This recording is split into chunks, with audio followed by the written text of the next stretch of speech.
क्षेत्र राजनीतिक हो या प्रशासनिक, फिल्म जगत हो या सामाजिक, बंधन समाचार के माध्यम से हर क्षेत्र से जुड़े लोगों को आपसे मिलाने के लिए हम लेकर आते हैं हमारा प्रोग्राम रूबरू, और हम देते हैं आपके हर सवालों के जवाब। तो देखते रहिए रूबरू। नमस्कार दर्शकों, बंधन समाचार में मैं हूं आपके साथ ऋचा वर्मा। बंधन समाचार के एपिसोड रूबरू में आप सभी का स्वागत है। और रूबरू के स्पेशल एपिसोड यानी कि विश्व रंगमंच दिवस में आज हमारे साथ मौजूद हैं नाट्यदीप फाउंडेशन के सचिव डॉक्टर राजेंद्र चौधरी जी। तो आइए जानते हैं उनसे उनके बारे में। नमस्कार सर, आपका बहुत बहुत स्वागत हमारे स्टूडियो में। थैंक यू सर, सबसे पहले हमारे दर्शकों को बताइए कि आप कहाँ के रहने वाले हैं। बेसिकली मैं गांव जयरामपुर सांकली, यहाँ से करीब 28-30 किलोमीटर दूरी पर है, वहाँ का रहने वाला हूँ और विगत 28-30 सालों से यहीं धामपुर में अपनी सेवाएं दे रहा हूँ। मेरा कर्म क्षेत्र ये धामपुर ही है। जी सर, जैसे आप हमारे दर्शकों को बताइए कि आपने किन से सीखा है, आपके टीचर कौन है। एक बहुत लंबी फहरिस्त गुरुओं की है। अगर हम प्रारंभ से बात करते हैं तो भानु प्रताप जी बछड़ा कुंवर के रहने वाले थे। उन्होंने यहाँ पर शुरुआत की, एक नींव डाली रंगमंच परंपरा की, और उसके बाद भारतीय नाट्य एकेडमी लखनऊ से श्री योगेश पाठक जी का आना हुआ। वो 40 दिन की कार्यशाला यहाँ धामपुर में आयोजित की गई, जिसमें करीब 37 कलाकार ज्वाइन हुए और लास्ट में होते होते अंतिम पायदान तक पहुँचते पहुँचते हार्डली 3 या 4 कलाकार शेष रह गए। उन्हीं के खंडहर अभी यहाँ चल रहे हैं। जी सर, तो आप हमारे दर्शकों को बताइए कि आपने किन किन नाटकों में काम किया है। हाँ, देखिए, नाटकों की एक बहुत लंबी फहरिस्त है, लेकिन जो पहला नाटक है हमारा, वो नाटक था गधे की बारात। गधे की बारात हमारा पहला प्ले माउंट हुआ धामपुर में। सर, जैसे भी आपने बताया कि पहला नाटक गधे की बारात, तो उसके बारे में कुछ हमारे दर्शकों के साथ थोड़ा सा बताइए कि क्या है इस नाटक में, क्या नाटक था वो। जहाँ तक मुझे ध्यान आ रहा है, गधे की बारात में होता क्या, एक राजा की लड़की वर योग्य है, उसके वर को ढूंढने के लिए कवायद शुरू होती है, और एक कुम्हार के यहाँ गधा होता है। उस जो कुम्हार की घरवाली है, उसे लगता है कि मेरा गधा बेहद खूबसूरत है, सारी बात मेरी मानता है, तो हो सकता है रानी से इसकी शादी हो जाए। ऐसे कुछ ताना बाना मिलाकर ये नाटक है। सर, तो आपने उसमें क्या रोल प्ले किया था। हाँ, मेरे पास उसमें कल्लू का रोल था और एक श्री कृष्ण की भूमिका थी। बेसिकली थिएटर में 2 चीज़ें होती हैं, एक होता है पूर्व रंग। तो पूर्व रंग में क्या था कि नाटक कौन सा शुरू होने वाला है उसके लिए वो जानकारी देते हैं, एक माहौल बनाने के लिए। तो उसमें श्री कृष्ण की भूमिका थी, और सेकंड में जो कल्लू होता है वो कल्लू की भूमिका, जो कुम्हार है बेसिकली, तो कुम्हार की भूमिका मेरी थी। जी, तो सर जैसे अभी आपने बताया कि आपने कल्लू का रोल प्ले किया था नाटक में, तो उसका कोई डायलॉग आप हमारे दर्शकों को सुनाइए। वाकई वो डायलॉग मुझे अभी याद है और बहुत प्यारा डायलॉग है। गरीबी और मौत, गरीबी से तो मौत भली, क्योंकि गरीबी है तो जिंदा मौत, सुख की सौत।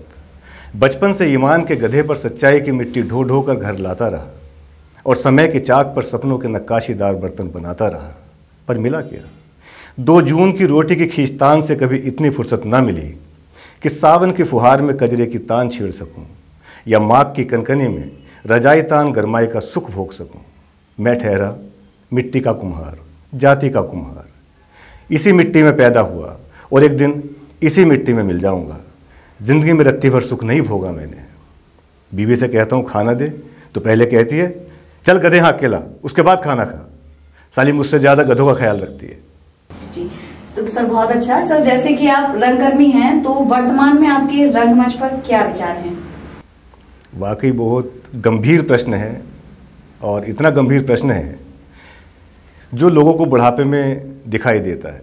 काश इस प्रश्न पर चर्चा कोई अपनी युवावस्था में कर ले तो संभवतः बुढ़ापा सुधर जाए। बेसिकली अभी हम रंगमंच को जितना जान पा रहे हैं या जितना लोगों को बता पा रहे हैं, सिर्फ उतना रंगमंच नहीं है। रंगमंच हमें कर्तव्य परायणता सिखाता है, अनुशासन सिखाता है, छोटों से व्यवहार सिखाता है, बड़ों के साथ व्यवहार सिखाता है, ये सारी चीज़ें हमें रंगमंच के माध्यम से मिलती है। लेकिन हम जीवन की आपाधापी में सब कुछ कमाते हैं, बस अपने बच्चों को यही चीज़ें नहीं दे पाते, जिससे अंतिम समय में, या ये कहिए कोई ईश्वर ना करे किसी को बीमारी लग जाए, तो तब हमें इन सारी चीज़ों की बड़ी आवश्यकता होती है, और वो लोग हमारे पास नहीं होते हैं जिनकी हमें आवश्यकता है। भविष्य संभावनाओं की बात एक है, अगर जो भी मान लीजिएगा आपकी इस टॉक को सुन रहे हैं या देखेंगे, तो एक बार सबसे मेरा इतना निवेदन ज़रूर रहेगा कि एक बार रंगमंच को ट्राई ज़रूर करें। अपने बच्चों को एक बार वहाँ 40 दिन 20 दिन के लिए भेजें ज़रूर, फिर उसके अंदर जो परिवर्तन आते हैं उन परिवर्तनों को वो महसूस करें। जी सर, जैसे हम जानते हैं आपने रंगमंच के क्षेत्र में बहुत काम किया है, लेकिन हम ये जानना चाहते हैं कि धामपुर और बिजनौर क्षेत्र में आपके और सरकार के प्रयासों के बाद भी रंगमंच में स्थानीय लोगों का रुचि न लेने का कारण क्या है? थोड़ा सा इसके बारे में बताइए। देखिए, इसमें मैं अपनी ही जिम्मेदारी लूँगा बेसिकली, कि हम ही चीज़ों को सही से परोस नहीं पा रहे हैं। अभी जो बातें मैं आपके माध्यम से यहाँ कर रहा हूँ इस चैनल पर, और मैं आभारी भी हूँ आपका भी, भाई सुमित शर्मा जी का भी, है ना, उन्होंने मुझे इस योग्य समझा तो मैं यहाँ पर आया। तो ये चर्चा हम कभी पब्लिकली कर ही नहीं पा रहे हैं, लोगों को बता ही नहीं पा रहे हैं कि इसके बेनिफिट्स क्या हैं, इसलिए लोग इसमें अपना इंटरेस्ट नहीं ले रहे हैं, जहाँ तक मैं समझ पा रहा हूँ। सर, जैसे कि हम जानते हैं कि जनपद की रंग परंपरा का इतिहास बहुत पहले से है, और यहाँ से प्रशिक्षित कई कलाकार राष्ट्रीय नाट्य विद्यालय दिल्ली और भारतेंदु नाट्य अकादमी लखनऊ से प्रशिक्षण प्राप्त करने के बाद अपनी आजीविका बहुत ही अच्छे से चला रहे हैं, और यह हमारे लिए गर्व की बात भी है। तो आप ये बताइए कि बहुत लंबे समय से रंगमंच कलाकार उभरता हुआ नहीं देखा गया, तो आपको क्या लगता है कि इसमें कौन जिम्मेदार है? आपके सारे प्रश्न अक्षरशः वो मेरी ओर ही जा रहे हैं। कारण क्या है? क्योंकि जो काम करने वाला होता है जिम्मेदारी उसी की होती है कि उन चीज़ों को बाहर ना निकाल पाना। फिर एक समस्या और है, अब धामपुर में शॉर्टकट का माहौल स्टार्ट हो गया है थोड़ा सा। मैं भी उनमें से एक हूँ कि बाहर से कलाकार बुलाए, नाटक करा दिए, और नाट्य परंपरा जीवित है। बात यह है, अपने आप को नाट्यकर्मी, रंगकर्मी, रंगधर्मी कहने वाले लोग वो कितने प्रतिशत यहाँ पर कार्यशालाएं आयोजित कर रहे हैं। मैं भी खुद उनमें से एक हूँ, मेरी भी अपनी मजबूरियाँ हैं, कारण हैं, लिमिटेशंस हैं, लेकिन फिर मैं ये चाहूँगा कि सभी लोग अपने व्यक्तिगत प्रयासों से एक साथ नहीं चल सकते हैं तो अलग अलग तरीके से वो कुछ ना कुछ कार्यशाला आयोजित करें, जिसमें धामपुर के बच्चों का प्रतिभाग हो। वो धामपुर के बच्चे बढ़ेंगे, पढ़ेंगे, फिर आगे NSD भी जाएंगे, BNA भी जाएंगे, और आपका फिल्म ट्रेनिंग इंस्टीट्यूट भी जाएंगे। तो सर, अब अंत में आप हमारे दर्शकों को थोड़ा ये बताइए कि अगर कोई भी इससे जुड़ना चाहता है तो उसके लिए सरकार की क्या योजना है, थोड़ा इसके बारे में जानकारी दीजिए। बिल्कुल, एक्चुअली चाचा जी, जब तक सीखने सिखाने की परंपरा है तो व्यक्ति यदि 40 डेज़ की वर्कशॉप, कहीं से 1 साल का कोर्स से 2 साल का कोर्स अगर वो प्राइवेट रूप में भी कर लेता है, या नाटक का, रंगमंच का जानकार हो जाता है, तो उसकी जानकारी के स्तर को परखने के लिए, उसका मूल्यांकन करने के लिए तमाम तरह की स्कॉलरशिप सरकार द्वारा दी जा रही हैं। उसके अलावा और भी तमाम छोटे बड़े प्रोजेक्ट्स हैं जिन पर काम करने के बाद आप अपनी आजीविका अपनी मर्जी के अनुरूप चला सकते हैं। तो ये बहुत बड़ा सपोर्ट इस समय गवर्नमेंट का है। जैसे भी यहाँ पर हमारी प्रशिक्षित साजिदा है जो NSD पास आउट है, पंकज लोचन है, और एक बच्चा कोटद्वार से भी है, जो गवर्नमेंट के प्रोजेक्ट्स लेते हैं, उन्हीं के गवर्नमेंट के प्रोजेक्ट्स लेते हैं और अपना जीविकोपार्जन बड़े अच्छे तरीके से चला रहे हैं। तो जो लोग जुड़ना चाहते हैं उनका स्वागत है। एक शेर है जो मैं यहाँ बोलना चाहूँगा, न मंजिल को न हम रहगुजर को देखते हैं, अजब सफ़र है कि हम सफ़र को देखते हैं। धन्यवाद, बहुत बहुत धन्यवाद भाई सुमित शर्मा का, और ऋचा जी आपका भी, और साथ ही बंधन चैनल का भी। आपका बहुत बहुत धन्यवाद सर, हमें अपना समय देने के लिए। तो अभी हमारे साथ मौजूद थे नाट्यदेव फाउंडेशन के सचिव डॉक्टर राजेंद्र चौधरी जी, और इसी कड़ी में हमारे साथ मौजूद हैं युवा रंगकर्मी शुभान अहमद। तो आइए जानते हैं उनसे उनके सफर के बारे में। नमस्कार सर, आपका बहुत बहुत स्वागत हमारे स्टूडियो में। सबसे पहले तो आपको भी बहुत बहुत शुक्रिया कि आप लोगों ने मुझे इस काबिल समझा कि अपने इस स्पेशल प्रोग्राम में बुलाया। सभी रंगकर्मियों को विश्व रंगमंच दिवस की बहुत बहुत शुभकामनाएं। जी, आपको भी सर। तो सबसे पहले आप हमारे दर्शकों को बताइए, आप कितने समय से रंगमंच से जुड़े हुए हैं? देखिए, स्टार्टिंग की अगर मैं बात करूं तो मैं 2004 में पहली बार मुंबई गया था। बहुत छोटा था उस वक्त, शौक बचपन से ही रहा है। तो मुंबई जाने के बाद में मैंने एक वहाँ पे थिएटर ग्रुप ज्वाइन कर लिया, बट ज़्यादा कर नहीं पाया मैं वहाँ पे, सिर्फ 1-2 महीने कहीं किया और वापस आ गया। फिर मैंने यहाँ पे आने के बाद में 2006 में मैंने नाट्यदीप ज्वाइन किया। तो नाट्यदीप के साथ में मैंने काम किया। पहला प्ले जो हुआ था मेरा 2006 में ही हुआ था, Lucknow youth festival, Rajendra sir के डायरेक्शन में, जो नाट्यदीप से हैं, रामपुर से ही हैं। मेरे पहले गुरु अगर कहेंगे तो उन्हीं को कहूँगा। तो सर, जैसे भी आपने कहा, बहुत छोटे से आपने रंगमंच ज्वाइन किया हुआ है और आपके टीचर राजेंद्र सर हैं, तो क्या हम ये माने कि आपने उन्हीं से सीखा या और कोई भी उनके अलावा? देखिए, मैं स्टार्टिंग अगर मैं कहूँ तो स्टार्टिंग में मेरी सबसे पहले जो मैंने काम किया, वो जो परफॉर्म किया वो मैंने राजेंद्र सर के साथ में किया। बट मुंबई में सबसे पहले जो मैंने 1-2 महीना सीखा था वो एक शकील सर थे, उनके साथ में काम करता था 2004 में। जैसे मैंने बताया कि 2004 में मैंने ज्वाइन किया था। फिर वहां से आने के बाद यहाँ पे फिर मुझे पता नहीं था उस वक्त कि यहाँ पे भी कुछ है। तो मुझे पता लगा कि नाट्यदीप करके कुछ है, तो मैं चला गया। फिर राजेंद्र सर वहाँ पे मिले तो उनके साथ में कनेक्ट हो गया। पहले सर बोलेंगे राजेंद्र सर हुए, फिर वे जो शकील सर जिनके साथ मैंने सिर्फ 1-2 महीना काम किया था। फिर उसके बाद में मैंने ज्वाइन कर लिया तन्वी नाट्य संस्था कोटद्वार, उसके अंडर भी मैंने काम किया। पवन दादा के साथ में मैंने बहुत काम किया, उनके साथ, वो भी मेरे गुरु और आज भी मैं उनके साथ में काम करता हूँ। राजेंद्र भैया आप थोड़े बिजी हैं, इसके लिए काम नहीं कर पाता। राजेंद्र भैया हुए और पवन दादा हुए, तो ये गुरु हैं। फिर अभिजीत दादा को मैं बहुत मिस करता हूँ, आज वो हमारे बीच नहीं है, ऊपर वाला उनकी आत्मा को शांति दे। बहुत कुछ सीखने के लिए मिला है। सिर्फ एक फिल्म की थी हम लोगों ने साथ में, उन्हीं के थ्रू वो फिल्म हमें मिली थी। बहुत मिस करता हूँ, बहुत कुछ सीखने के लिए मिलता था उनसे जी। तो वो भी मैं कहूँगा कि वो भी मेरे गुरु हैं जी। तो सर, अभी आप हमारे दर्शकों को बताइए कि आपने अभी तक कितने और कौन कौन से नाटकों में काम किया है? प्ले तो बहुत हैं। जैसे सबसे पहला प्ले था मेरा नौशीन था, लखनऊ यूथ फेस्टिवल में हुआ था। फिर हमने किया था वीर रस का योद्धा, संभाग्य में हुआ था, वो भी नाट्यदीप के अंडर किया था मैंने। स्पर्श है, हरि का नाम सत्य है, और बहुत सारे प्ले हैं, नाम भी अब जहन में नहीं है क्योंकि तकरीबन 2 से 3 साल हो गए कि अभी मैंने कोई स्टेज परफॉर्म किया नहीं है, क्योंकि बीच में ये लॉकडाउन और ये सारी चीज़ें। और स्ट्रीट प्ले की बात, और स्ट्रीट प्ले भी बहुत किए हैं, तकरीबन होंगे स्ट्रीट प्ले तो अगर काउंट करें तो 1500-2000 तो मैं स्ट्रीट प्ले कर चुका हूँ जी। तो सर, आपको कौन सा रोल प्ले करना अच्छा लगता है? कोई ऐसा पसंदीदा डायलॉग जो आपने, जिसको आपको बहुत प्रभावित जिसने किया है आपको, थोड़ा वो हमारे दर्शकों के साथ साझा करें? देखिए, प्ले मैं जितने भी मैंने किए वो मेरे दिल के बहुत करीब है सभी। किसी एक प्ले के लिए नहीं बोलूँगा मैं, चाहे वो हरि का नाम सत्य हो या स्पर्श हो जिसमें पवन दादा के साथ में मैंने काम किया था, बहुत बहुत खूबसूरत प्ले है। या चीफ मिनिस्टर हो, चीफ मिनिस्टर भी एक प्ले है। बहुत सारे प्ले हैं जो बहुत, और थिएटर प्ले मेरे सारे दिल के करीब है। मुझे बहुत अच्छा लगता है प्ले करना, और कोई भी प्ले हो बहुत दिल के करीब है। लेकिन एक प्ले था जिसको मैं बोलूँगा कि वो मेरा पहला प्रोडक्शन था, एज ए डायरेक्टर भी मैंने काम किया था, जिसमें हरि का नाम सत्य है।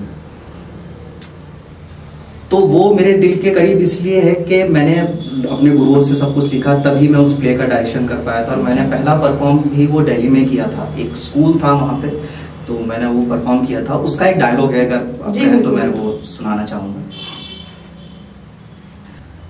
तो हुआ ये सरकार, एक बार भीड़ ने मुझे मार मार कर कहलवा दिया कि मैं यूसुफ का भाई अब्दुल्ला हूं। भीड़ की इस जद्दोजहद में मेरे सर के कुछ बाल उखड़ गए, और कुछ बाल थाने में पुलिस वालों ने उखाड़ लिए, क्योंकि बिना चोटी उखाड़े मैं अब्दुल्ला कैसे बनता। और जब जेल से ये सोचकर मैं घर पहुंचा कि मां मेरे लिए रो रही होगी, तो मैंने अपना घर चला पाया। मेरी मां आग में जलकर मर चुकी थी, और पुलिस ने मुझे अर्थात अब्दुल्ला को अपनी मां कृष्णदासी का घर चलाने के अपराध में पकड़ लिया।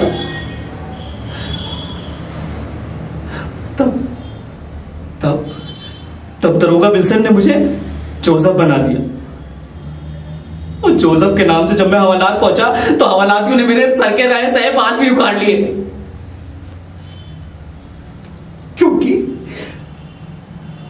क्योंकि वो मुझे अब्दुल्ला ही देखना चाहते थे। मेरी माँ गरीब थी, साहू साहब के बर्तन भांडे धोती, झाड़ू बुहारी का काम करती थी, और जैसा ये सफेद पोस्ट लोग अपने घरों में काम करने वाली महिलाओं के साथ करते हैं,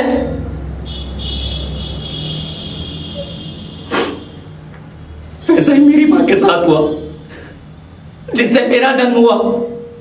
मैं आपसे पूछता हूं साहब, जिस साहू साहब ने अपनी संतान यानी मुझे पिता की जगह अपना नाम नहीं दिया, क्या कानून उनको कोई सजा दे सकता है?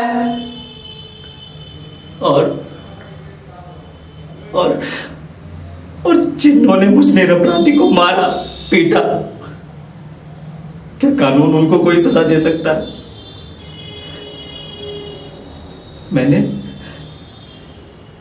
मैंने बचपन में मां से सुना था, हरि का नाम सत्य। क्या आपको यकीन है जज साहब के हरि का नाम सत्य है? मुझे तो नहीं।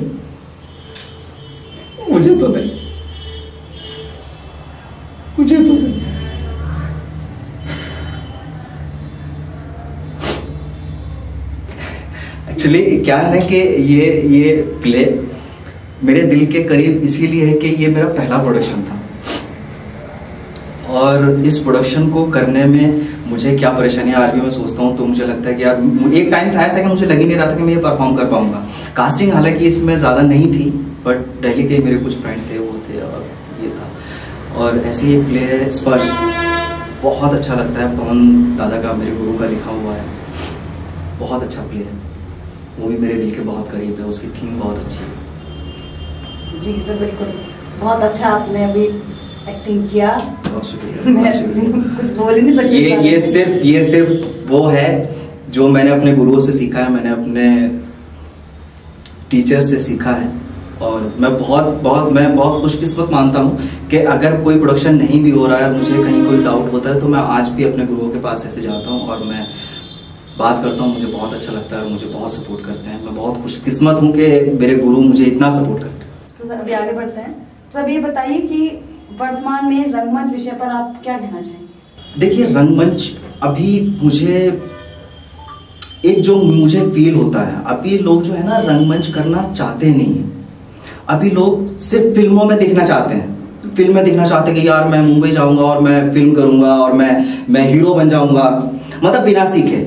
अभी लोगों की मेंटलिटी, जो हमारा यूथ है आज के टाइम पे, उनकी मेंटलिटी सेट हो गई है कि वो लोग सिर्फ फिल्मों में काम करना चाहते हैं। लेकिन मुझे जहां तक लगता है कि अगर आपको एक्टर बनना है तो आपको थिएटर करना चाहिए, आपको थिएटर सीखना चाहिए, आपको करना चाहिए। थिएटर में क्या क्या काम होता है, बॉडी लैंग्वेज पे काम होता है, डिक्शन पे काम होता है, एक्सप्रेशन, मतलब कोई एक चीज ऐसी नहीं है कि जिसमें थिएटर पे काम ना हो।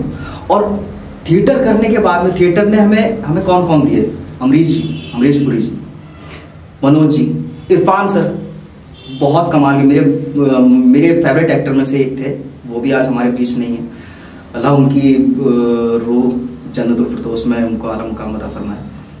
बहुत कमाल के एक्टर थे, थिएटर ने हमें बहुत कुछ दिया है। और कहना यही चाहूँगा कि आज जो भी एक्टर बनना चाहते हैं वो थिएटर ज़रूर करें, कहीं ना कहीं थिएटर करें और सीखें, तब मुंबई जाएं। मेरा तो आज भी मन करता है कि मैं आज भी थिएटर करूं। एक टाइम ऐसा था कि मैं जब भी यहाँ आता था मुंबई से तो मैं प्ले करता था, मुझे प्ले करना है, करता था, और अच्छा है, करना चाहिए। बट आज का यूथ जो है उनको थोड़ा रखना चाहिए कि वो थिएटर करें। और एक चीज़ मैं बोलना चाहूँगा कि हाँ, थिएटर में इतना पैसा तो नहीं है, लेकिन जो चीज़ आपको सीखने के लिए मिलती है ना थिएटर में, वो दुनिया के किसी एक्टिंग इंस्टीट्यूट में आपको नहीं मिल सकती जो थिएटर में सीखने के लिए आपको मिलेगी। ये मैं दावे के साथ कह सकता हूँ। इसलिए आपको थिएटर करना चाहिए अगर आप एक्टिंग फील्ड में अपना कैरियर बनाना चाहते हैं तो। जी सर, अभी आप ये बताइए, जैसे रंगमंच के साथ आपकी फिल्म लाइन में भी रुचि है, हम जानते हैं, तो उसके बारे में थोड़ा दर्शकों को बताइए, और साथ ये भी बताइए कि आपने इसमें क्या किया है। देखिए, फिल्म की मैं बात करूं तो तकरीबन अभी लॉकडाउन से पहले मैं मुंबई ही था। थिएटर करने के बाद में मैं वहाँ मुंबई शिफ्ट हो गया। मुंबई में मैंने 10-15 शॉर्ट फिल्म की, और अभी मेरी जो रिसेंट रिलीज शॉर्ट फिल्म थी वो हाँ मैं चोर हूँ थी, सुमित भैया के साथ में थी। पहली बार मैं सुमित भैया के साथ में काम कर रहा था, बहुत मज़ा आया, बहुत कुछ सीखने के लिए मिला उनसे भी। और इससे पहले मेरी सबसे पहली फिल्म थी एक दर्द का एहसास, जो 3rd international short film festival में सेलेक्ट हुई थी। साइलेंट शॉर्ट फिल्म थी, उसके वो मेरे डायरेक्शन में थी, मैंने थोड़ा सा एक्ट भी किया था उसमें। 10-15 शॉर्ट फिल्म की है, फीचर फिल्म की है मैंने, 3 फीचर फिल्म कर ली, बट अभी तक रिलीज कोई नहीं हुई है, तो मैं ज़्यादा उसके बारे में क्या बोलूँ। रिलीज हो जाए तो मैं उसके बारे में बताऊँ, बट होप के रिलीज हो जाए। और इसी के साथ में कुछ टीवी सीरियल भी किए, जैसे सिद्धि विनायक एक टीवी सीरियल किया मैंने, उसके कुछ एपिसोड किए थे। और क्राइम अलर्ट किया, ये भी चलता रहा। और अभी मैं मुंबई था तो मैं मनीष गुप्ता जी को असिस्ट कर रहा था। मनीष गुप्ता जी है जो अभी उनकी फिल्म आई है IPC 420, इससे पहले सेक्शन 375, तो उनको मैं असिस्ट कर रहा था अभी। बट अभी लॉकडाउन के दौरान मैं यहाँ आया, फिर यहाँ आने के बाद में कुछ थोड़ा सा और बिजी हो गया अपने कुछ पर्सनल काम में, तो मुंबई जा नहीं पाया। तो मुंबई में अभी उनको असिस्ट किया, बहुत कुछ सीखा उनसे। उनसे सीखने के लिए मुझे स्क्रिप्ट राइटिंग में बहुत मदद मिली, क्योंकि वो अक्सर जब भी फ्री होते थे या वो मैं उनके पास में जाता था ना, तो वो सीधे एक स्क्रिप्ट पढ़ इसको और पढ़ने के बाद में बात करते थे। बहुत कुछ सीखने के लिए मुझे लिखने का जो थोड़ा सा ये है ना, वो आइडिया जो वो मिलता वो उनसे मिला। बहुत अच्छे इंसान भी हैं। जी, बहुत अच्छी बात है सर।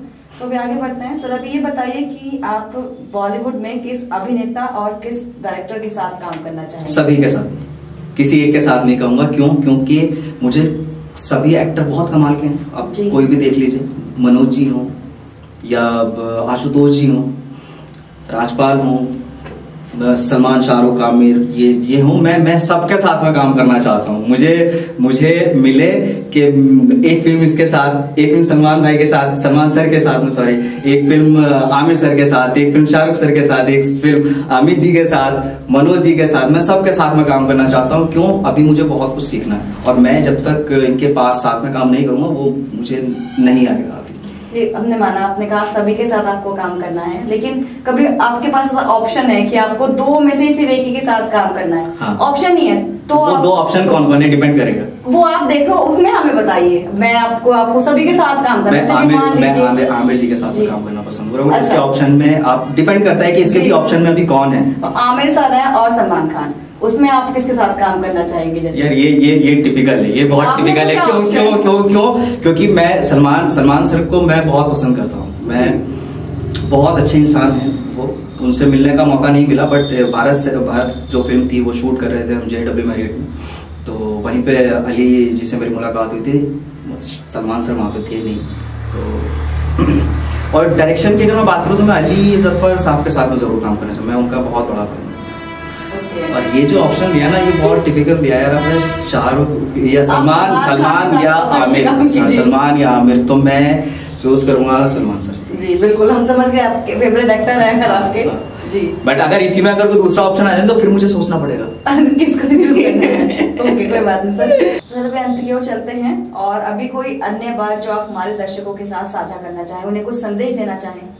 जो इस फील्ड में अपना कैरियर बनाना चाहते हैं, जी बिल्कुल उन लोगों के लिए, हमारे दर्शकों के लिए कुछ भी, या किसी को नया जुड़ना है उनसे संबंधित कुछ भी आप कहना चाहें तो? देखिए, सबसे पहले तो मैं बात करूंगा जो इस फील्ड में अपना कैरियर बनाना चाहते हैं। इस फील्ड में आपको वक्त लग सकता है कि आपको 1 साल, 2 साल, 3 साल, 4 साल, 5 साल। नवाज भाई को भी 13-14 साल है ना, और नवाज भाई आज के टाइम में कहाँ है? तो जो लोग इस फील्ड में अपना कैरियर बनाना चाहते हैं, सबसे पहले तो उनको ये है कि पेशेंस रखें, और जो भी करें मन लगा के करें। और एक चीज़ और कहना चाहूँगा कि थिएटर ग्रुप ज़रूर ज्वाइन कर लें, थिएटर ज़रूर करें।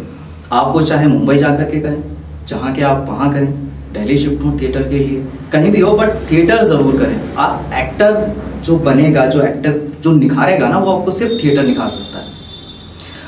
और सब लोगों के लिए ये मस्त रहो यार, मिलजुल के रहो, अच्छे से रहो। जी धन्यवाद सर। तो ये थे हमारे साथ युवा रंगकर्मी सुभान अहमद, और बंधन समाचार की ओर से आप सभी को भी विश्व रंगमंच दिवस की बहुत बहुत शुभकामनाएं। मिलते हैं हमारे अगले एपिसोड में एक और नए मेहमान के साथ। तब तक के लिए बने रहें और देखते रहें बंधन समाचार।